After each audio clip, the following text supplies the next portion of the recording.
Bab 28, Kehilangan Mentor. Hari itu tampak seperti hari biasa, meski angin yang kencang menerpa jendela ruang kerjanya. Dina duduk di mejanya membaca laporan terbaru yang ia terima. Namun, di balik semua kegiatan sehari-hari, hatinya terasa gelisah. Seminggu terakhir, ia merasa ada sesuatu yang aneh di sekitar pejabat senior yang telah lama menjadi mentornya, Pak Haris. Andre, yang selalu datang untuk memberikan dukungan, kini juga tampak lebih waspada. Ada tekanan yang tak tampak namun sangat terasa, dan Dina merasa hal itu semakin mendalam. Semua perasaan itu seolah terjawab ketika telepon di meja kerjanya berbunyi. Dina mengangkat telepon. Suara panik dari pihak keamanan Gedung Putih terdengar di seberang. "Dina, kamu harus datang ke kantor sekarang juga. Ada sesuatu yang besar terjadi."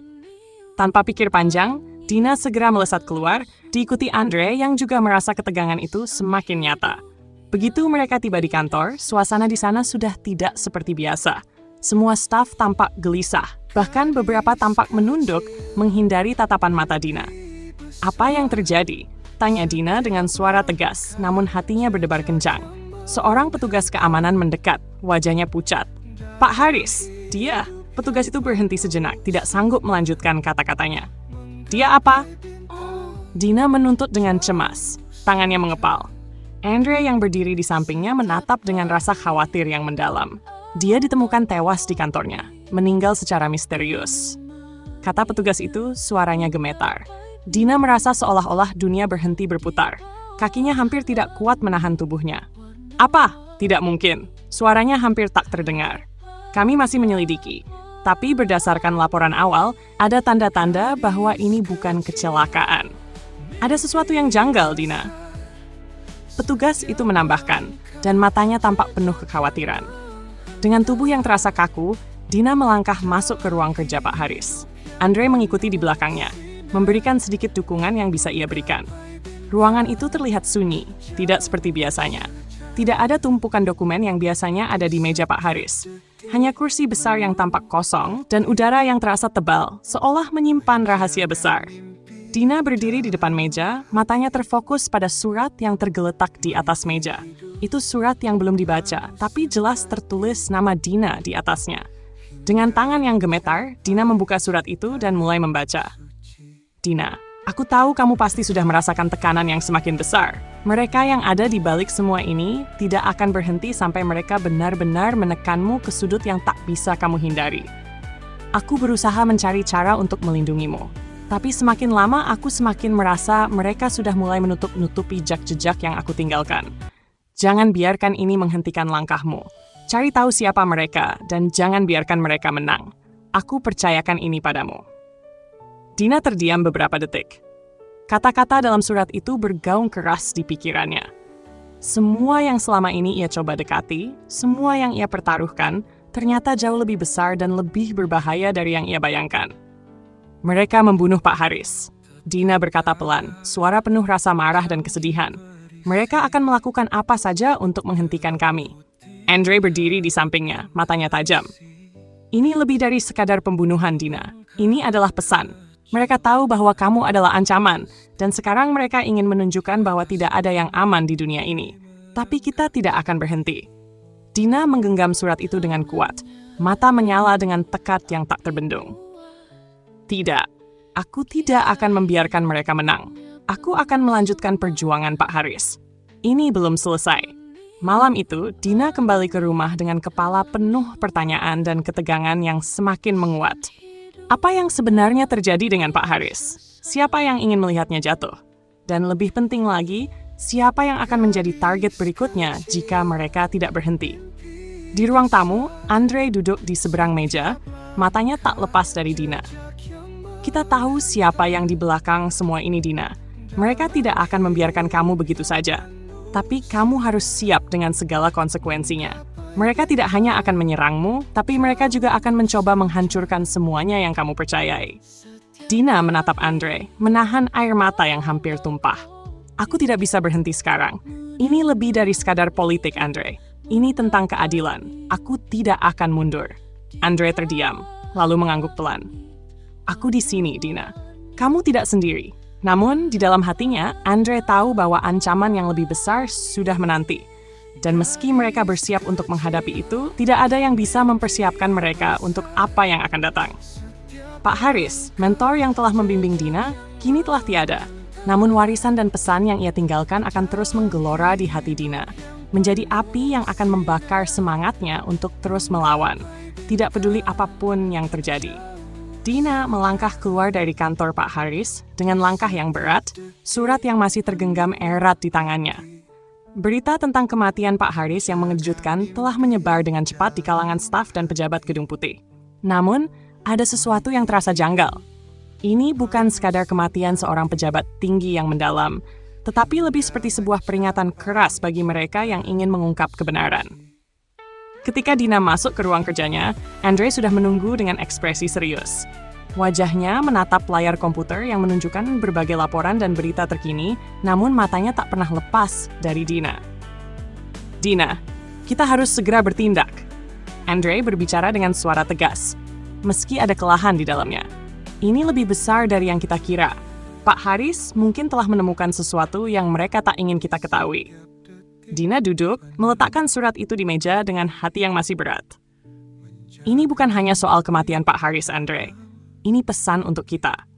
Mereka ingin menghancurkan kita, dan ini baru permulaan. Suasana menjadi tegang. Dina merasa nafasnya sesak. Ketegangan politik semakin mencekik, dan setelah kehilangan Pak Haris, semua orang yang sebelumnya mendukungnya mulai menarik diri. Semua jalur informasi yang sebelumnya mudah didapatkan sekarang semakin tertutup. Namun, tiba-tiba Andre membuka sebuah file di komputernya dan menunjukkannya pada Dina. Lihat ini. Ada laporan yang datang dari sumber yang tak diketahui.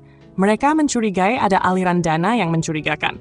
Dan ternyata Pak Haris terlibat dalam investigasi itu. Ini lebih dari sekedar politik. Ini menyangkut uang dan kekuasaan yang tak terbatas. Dina memindahkan pandangannya ke layar komputer Andre, membaca dokumen itu dengan cepat. Benar?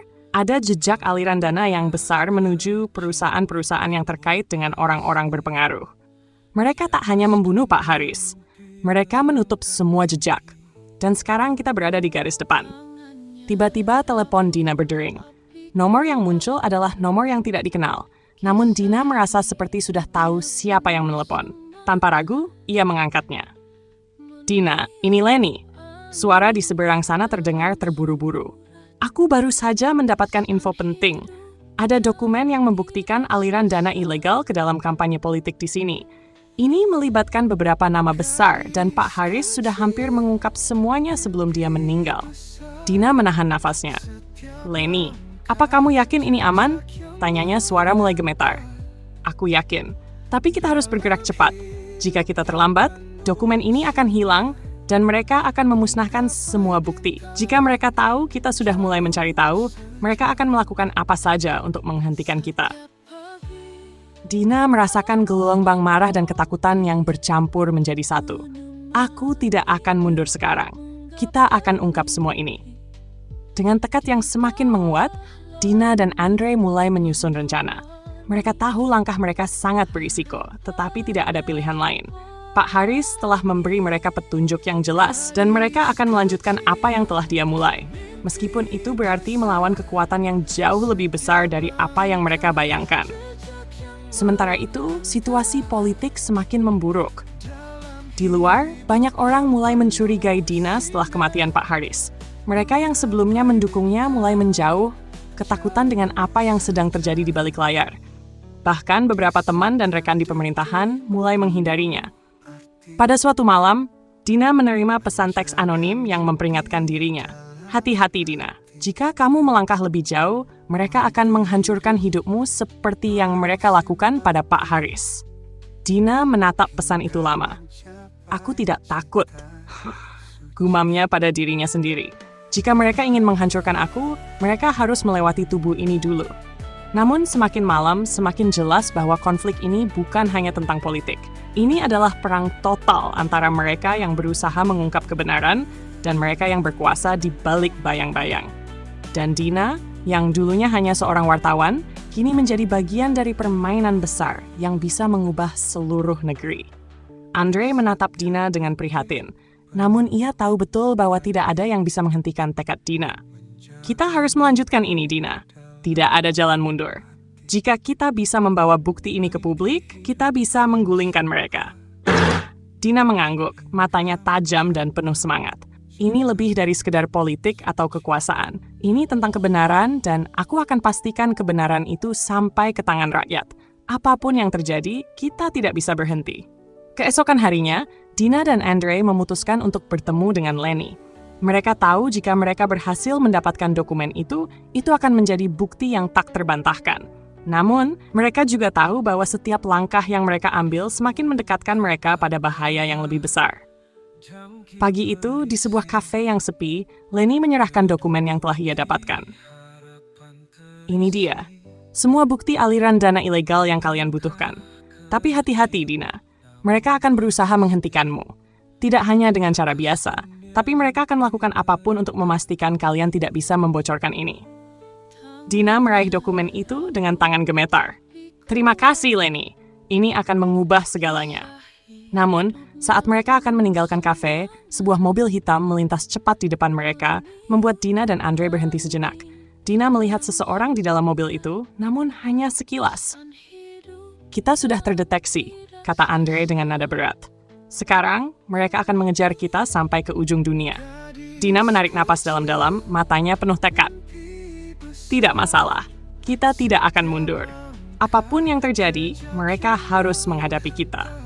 Setiap langkah yang mereka ambil semakin membuat mereka sadar bahwa musuh mereka bukan hanya berada di luar, tetapi juga ada di dalam, di setiap sudut kekuasaan yang berusaha menutup mata rakyat terhadap kebenaran.